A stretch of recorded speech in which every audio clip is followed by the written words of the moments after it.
বন্ধুরা, আমাদের বাড়িতে এই ধরনের কিন্তু অনেক বোতল থাকে। অনেক সময় দেখা যায় এই ধরনের বোতলগুলোকে আমরা কোনো কাজেই ব্যবহার করি না, যে জিনিসটা থাকে ইউজ করার পর বোতলটাকে ফেলে দিই। তাই এই ধরনের বোতল দিয়েই আপনাদের আমি দুটো জিনিস তৈরি করে দেখাবো, যেটা অনেকটা দাম দিয়ে আমাদের কিনতে লাগে, কোনো রকম টাকা পয়সা ছাড়াই তৈরি হয়ে যাবে।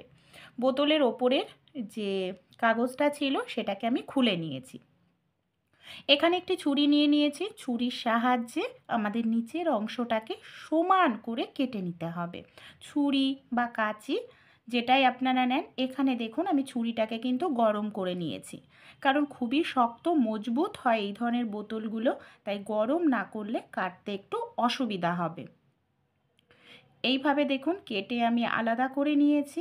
এবার এটাকে আমি কিভাবে ব্যবহার করব, প্রথমের অংশটা দেখাচ্ছি, নিচের অংশটা আমি পরে দেখাবো। এবারে নিচের অংশটা তো কেটে নিলাম, কাঁচি নিয়ে নিয়েছি। কাঁচির সাহায্যে কি করব, এই সাইডের অংশটাকে এইভাবে দেখুন ওপরের থেকে কেটে নেব। সাইড দিয়ে এইভাবে একটি দাগ থাকে দেখবেন, অটোমেটিক্যালি সেই দাগের ওপর দিয়ে এইভাবে আমাদের বোতলের ওপরের পার্টটাকে রাউন্ড শেপ মতো করে কেটে নিতে হবে। দু সাইড থেকেই আমি এইভাবে কেটে নিচ্ছি, তাহলে বন্ধুরা কাটতে আমার সুবিধা হবে। প্রথমেই বললাম এই ধরনের বোতলগুলো খুব মজবুত হয়, তাই একটু সময় নিয়ে ধীরে ধীরে করবেন, তাহলে জিনিসটা আপনাদের খুব সুন্দর তৈরি হবে।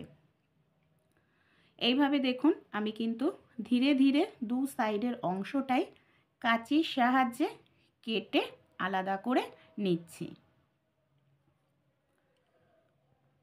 এই দেখুন পুরোটা আমার কাটা হয়ে গেছে। এবার দেখুন জিনিসটা কিন্তু অমিশ্রণ, মানে এবড়ো খেবড়ো রয়েছে, সমানভাবে তো কাটা হয়নি। এর জন্য আপনারা আবার একটু কাঁচির সাহায্যে খুব সুন্দর করে সমান করে কেটে নিন, কিংবা আপনারা ছুরিও এখানে কিন্তু গরম করে নিতে পারেন। ছুরি গরম করে নিয়ে এইভাবে দেখুন সমান করে কাটবেন ধীরে ধীরে, তাহলে জিনিসটা সুন্দর হবে আর জিনিসটা ঠিক মতো কাজ দেবে। ওপরের অংশটা আমি এইভাবে দেখুন ছুরির সাহায্যে সমান করে কেটে নিলাম। নিচটাকেও দেখুন আমি এইভাবে কেটে নিচ্ছি, আর নিচের যে শেপটা, এই শেপটাকে আমি না এরকম একটু রাউন্ড শেপ করে দিচ্ছি। এইভাবে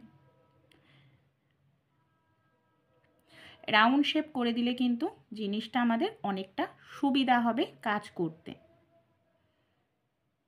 দেখুন কত সুন্দর একটি জিনিস আমাদের তৈরি কিন্তু হয়ে গেল।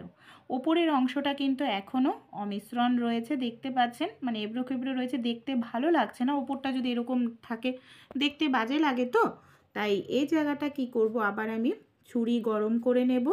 ছুরি গরম করে নিয়ে একেবারে সমান করে প্লেন করে কেটে নেব। আর এই কাজটি একটু সাবধানে করবেন, ধীরে ধীরে, যাতে হাত না কেটে যায়। এইভাবে আমি ছুরি দিয়ে সমান করে নিচ্ছি যাতে কোনো রকম ধার না থাকে। জিনিসটা আমাদের তৈরি হয়ে গেল। এবার কী কাজে এটাকে ব্যবহার করব চলুন আমরা দেখে নিই। বন্ধুরা, আমাদের ঘর বাড়িতে অনেক সময় দেখা যায় প্রচুর নোংরা থাকে, আর এই নোংরাগুলো হাত দিয়ে তুলতে আমাদের হাতটা নোংরা হয়ে যায়, অনেক সময় ঘেন্নাও করে। তাই এই ধরনের ডাস্টার আমরা ঘরেই তৈরি করে নিতে পারি। দেখুন কত সহজে আমি এখানে নোংরাটা হাত লাগানো ছাড়াই এর মধ্যে তুলে নিলাম। এটাকে আমাদের হাত দিয়ে ধরতেও লাগবে না, ডাইরেক্ট ডাস্টবিনে ফেলে দেব। আর এই ধরনের ডাস্টার বাজার থেকে কিনতে গেলে কিন্তু অনেকটা টাকাই লেগে যায়, তাই কোনো রকম টাকা পয়সা খরচা করা ছাড়াই ফ্রিতেই কিন্তু আমরা বাড়িতে তৈরি করে নিতে পারি। ভালো লাগলে আপনাদের এই আইডিয়াটি আপনারাও অবশ্যই করে দেখবেন। আশা করছি আপনারাও কিন্তু উপকার পাবেন। চলুন তাহলে পরবর্তী টিপসটি আমরা দেখে নিই। নিচের অংশ, যে অংশটা কেটে নিয়েছিলাম, সেই অংশটাকে আমি এখানে কাঁচির সাহায্যে একেবারে সমান প্লেন করে নিলাম। এবার আমি কি করব, একটি ছুরি আমাদের নিয়ে নিতে হবে। ছুরিটাকে গরম করে নিয়ে এইভাবে নিচের দিকটায় ছোট ছোট করে আমাদের অনেকগুলো ছিদ্র করে দিতে হবে।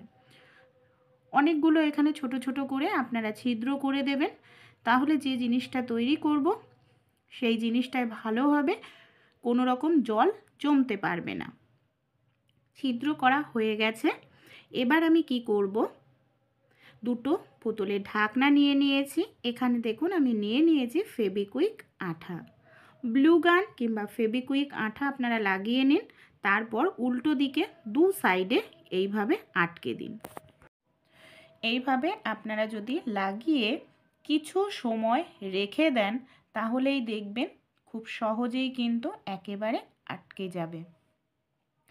দেখুন বন্ধুরা, এটাকে আমি কিছু সময় রেখে দিয়েছিলাম, একেবারে টাইট হয়ে কিন্তু আটকে গেছে, আর এটা খুলবে না। ছিদ্রর অংশটায় কোনো কিছু নেই। এটা আমাদের অসাধারণ একটি সাবান রাখার কেস তৈরি হয়ে গেল। এইভাবে সাবান রাখলে আমাদের সাবান কেস কিনতে লাগবে না, দেখতেও ভালো লাগছে, এমনকি সাবানের যে জলটা থাকে সেটাও ছিদ্র দিয়ে বের হয়ে যাবে, সাবানটা গলবে না। ভালো লাগলে ট্রাই করুন।